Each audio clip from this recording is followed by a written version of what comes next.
and to introduce you all to the to the book.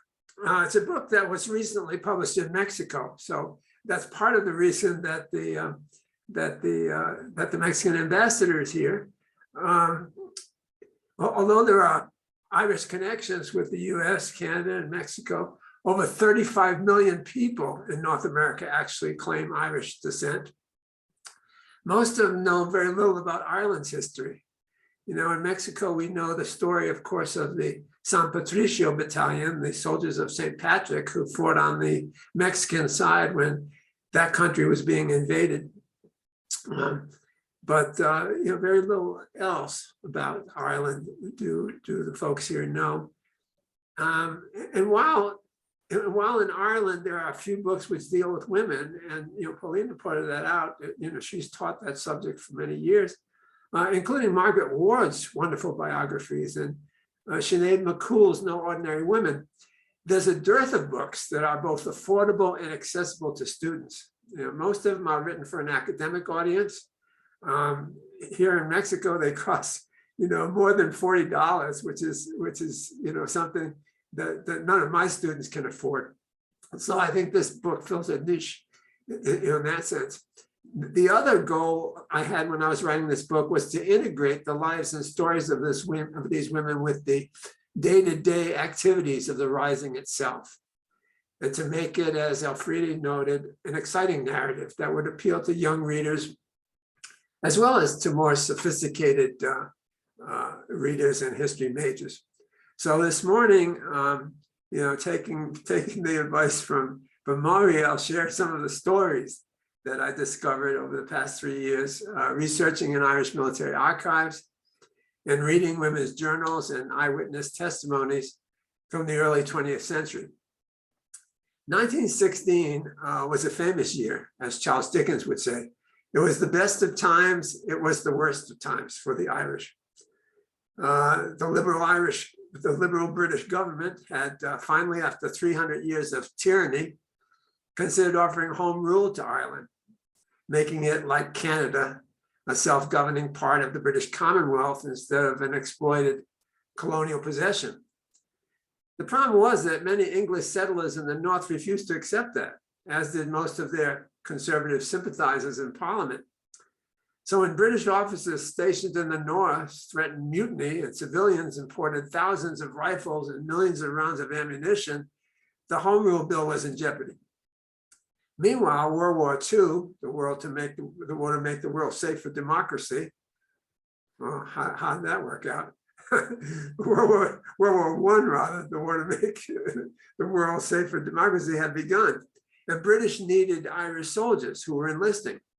So freedom for the Irish people would have to wait. And the leaders of the Republican movement knew that once the offer for home rule was withdrawn, it would likely not come again. So they decided to act. The problem was that they had no weapons to confront the British Army's machine guns and cannons, never mind the Mauser rifles of the Ulster Volunteers in the North.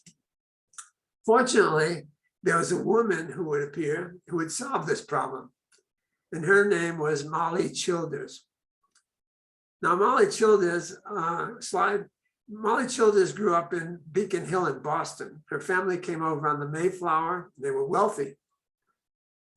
But as a young girl, she suffered a skating accident and was permanently crippled. And after months in bed, she was finally able to walk again, but with a limp. And no longer able to play sports, her father interested her in sailing, and she became adept at it. And one day when she was at home, a British officer on leave was touring New England and came by her house.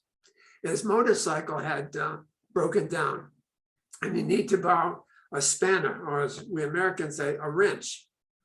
And he introduced himself, and the family invited him to dinner, and he too had a limp. His came as a result of a wound from his service in the Boer War. And he too loved sailing, and he and Molly hit it off. He was very sympathetic to the Irish since he served with them in South Africa, and also saw how they had been abused and held in contempt by British commanders. And Molly, for her part, had seen the prejudice and abuse of Irish workers in Boston. You know, common signs were no dogs, no Irish allowed in bars.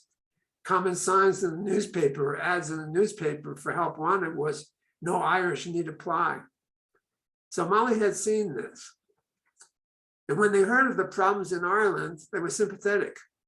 Well, to make a long story short, they fell in love, they got married, and Molly's father blessed them by giving them a 51-foot sailing yacht called the Asgard as a wedding present. And when they returned to Europe and discovered the dilemma of the Irish nationalists, they decided to help. They raised thousands of pounds and approached a Belgian intermediary to purchase rifles from Germany. Pretending that the weapons were for Mexican insurgents who were now in their own war, the famous Mexican Revolution, they purchased 900 rifles and 29,000 rounds of ammunition. And they lowered them aboard the yacht, and they headed for Ireland. The crew consisted of Molly, her best friend Mary Rice, a deckhand, and her husband Erskine Childers. Molly was the captain. Now the problem was, of course, on a 51-foot yacht, there's not room below for that many crates of rifles and ammunitions. So some remained on deck. But before long, they encountered a British destroyer fleet. Hurriedly, Molly had the men cover the ammunition crates with cushions and folded sailcloths and turned over the helm to her husband, while she and her friend perched on top in their bathing suits, distracting the sailors manning the deck guns which passed above them. If they were stopped, it could have been the death penalty, or at the very least, a long prison term for treason, contributing to an armed insurrection. So here is one of the first women, without whom there would have been no Irish rising. The fighting took place on Easter Monday, April 24th, it began on Easter Monday, April 24th, 1916, when the first group took over the General Post Office as headquarters, and another 1,500 or so took up armed positions in and around central Dublin and blockaded the streets. Now, it might be supposed that the rest of the 300 women played subsidiary roles, carrying messages or working as nurses or cooks. Well, some did those things, but others were armed combatants as well. In the next slide, we see a memorable one, Margaret Schneider. Born in a Glasgow ghetto to Irish parents who had immigrated to Scotland, she was sympathetic to the Irish workers who were her neighbors. She got a college degree.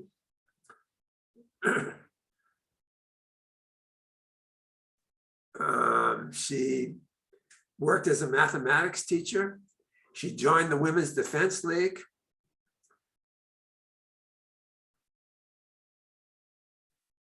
Sorry. Apologies, Michael. There's Margaret Schneider now. Okay, thank you. She joined the Women's Defense League to defend Scotland against Germany in World War I. She learned how to handle explosives and how to shoot. And when she heard of the troubles in Ireland, she felt her loyalties lay there and immigrated. In Dublin, she joined the Irish Citizens Army and used her sharpshooting skills against British soldiers. She also used her munitions training to set up explosives to destroy British machine guns. On one such mission, she was shot 3 times and survived. Among the many women who worked as combat medics, we see in the next slide, there was one certified doctor, trained in England with an internship in the United States. Dr. Kathleen Lynn not only provided medical services, but trained many of the combat nurses. After the revolution, she would become the first woman to open her own hospital. It's totally staffed by women for the treatment of poor children in Ireland. And she would lead Europe in establishing the first program of smallpox vaccinations. Now, it might be supposed that this was a workers' revolution, since they were the most oppressed, and that most revolutions are from the lower classes, or that most were Catholic. In fact, there were women of all classes, Catholics and Protestants, many socialist, anti-clerical agnostics, who joined together to fight for Irish independence. One from the upper classes, as Paulina mentioned, was Constance Makovich, a wealthy nobleman, part of the ascendancy, who turned her estate into a training school for young rebels. She sold her jewels to buy weapons and worked as a deputy battalion commander wielding a Mauser machine pistol and commanding several young men. When finally captured by the British, she was sentenced to death for her part in the rising. In the next slide, we see another key woman, Nellie Gifford. Now, Nellie was the provisioner for the rebel troops, and that involved, not just getting food together, it involved actually raiding British storehouses, confiscating produce and meat from markets, and supplying the rebel troops with food to sustain them during the week-long combat. Her sister Grace, now this is a nice little story. Her sister Grace was in love with another insurgent, Joseph Plunkett, a well-known poet. And when he was captured and sentenced to death, they married in jail 2 hours before he actually faced the firing squad. The song Grace, which commemorates this sad event, is sung by a number of wonderful Irish writers, Irish singers. It's also sung by Rod Stewart, and it's on YouTube and worth listening to when you have a chance. Grace. As you might know, the rising ended in defeat for the Irish rebels. No matter how many rifles they had, they could not compete with British machine guns, artillery, naval cannon firing from a gunboat on the Liffey River, nor the British reinforcements, which outnumbered them 6-1. There's a parallel here with the Russians firing artillery in the cities in Ukraine. Most people believed that the British would not use artillery against such a beautiful city, a city that they had done much to build up over 300 years. But much of downtown Dublin was destroyed. Many were killed, including hundreds of civilians. Over 3,000 men were captured and many executed by firing squad. Over 70 women were imprisoned and one sentenced to death. And as the executions continued, day after day, from May 3rd to August 3rd, public opinion around the world turned against Great Britain. The reprisals seemed barbaric and motivated more by prejudice and hate than by justice. Giving in to public opinion, Constance Makovich's death sentence was commuted to imprisonment by the Army Command. But the damage to Britain's reputation abroad was considerable. Besides the execution of 3 innocents early in the conflict, including a well-known pacifist, the death by firing squad of James Connolly, a beloved leader, and a feminist, by the way, was especially horrendous. Already dying from 2 gunshot wounds which had become gangrenous, he was nevertheless tied to a chair, placed before a firing squad, and shot to death in Kilmainham jail.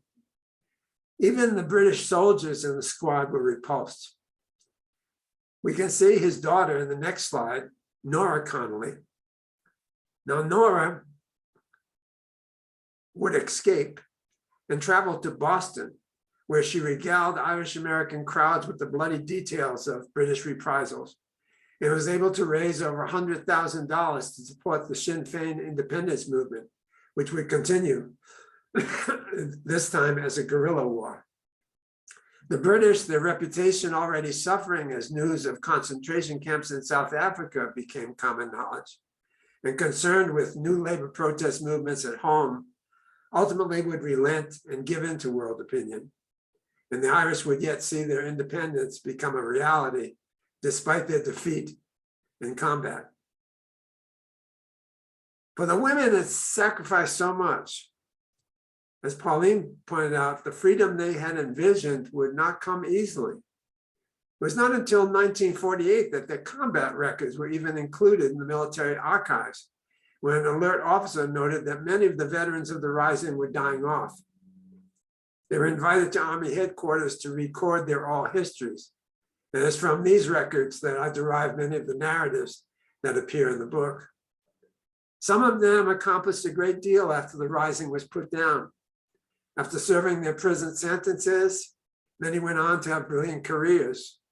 Dr. Kathleen Lynn opened her famous hospital, as I mentioned, became a major force for curing contagious diseases, especially among children. Constance Makovich was elected first to the English Parliament, and then after the Republic was established, became an Irish senator. Margaret Schneider became a popular mathematics teacher in Dublin and was elected president of the Teachers Union. Nellie Gifford became a broadcast journalist, like Maury, and the unofficial historian of the Easter Rising. Most were disheartened, however, when the new Constitution was promulgated by reactionaries. It was heavily influenced by the Catholic Church, especially by Bishop John McQuaid, who was from Cavan, by the way, and was a former teacher of Eamon de Valera, and then his neighbor. And the new Constitution forbade not only abortion, but birth control. It denied women the right to serve on juries or in public administrative positions. It forbade divorce. So there have to be other fights to secure those rights and to establish themselves on equal footing with men.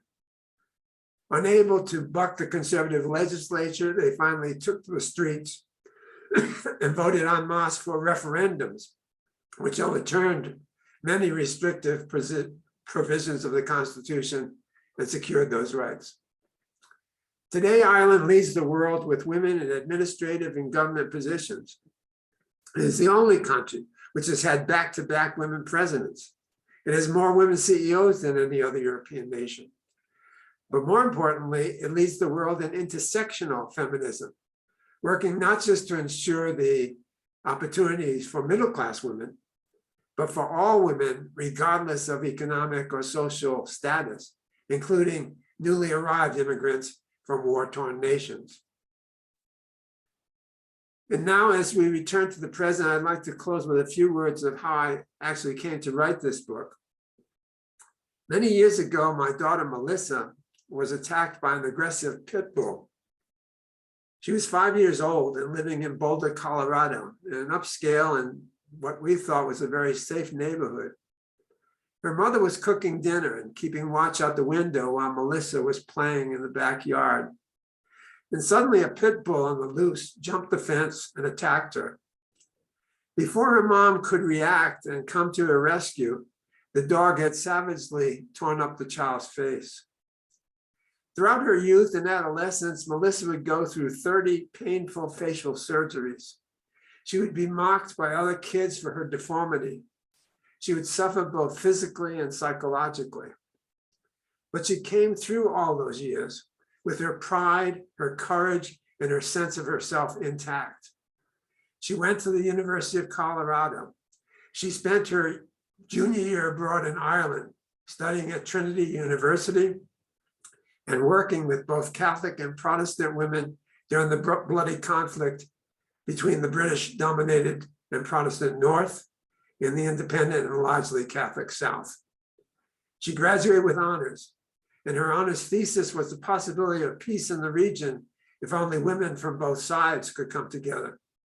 She put together a proposal for action and worked as a volunteer organizing reunions between mothers and wives on both sides, not only in the Republic, but also in Belfast. In 1998, she was hired by former President Bill Clinton to work with him on the Irish Peace Treaty, and was with him when both the Ulster Unionist Party in the North and the Labour Party and Sinn Féin in the South signed the Good Friday Agreement, bringing peace to the region. So this book is a tribute to her as well as to all the women who have suffered and triumphed, who have come through pain and even horror, to not only make something of themselves, but to serve the larger community. My thanks to all of you for attending today. I hope you'll read the book. I think you'll enjoy it. If you hang around, I'll be glad to answer any questions you have or listen to any comments you might wish to make. Thank you very much.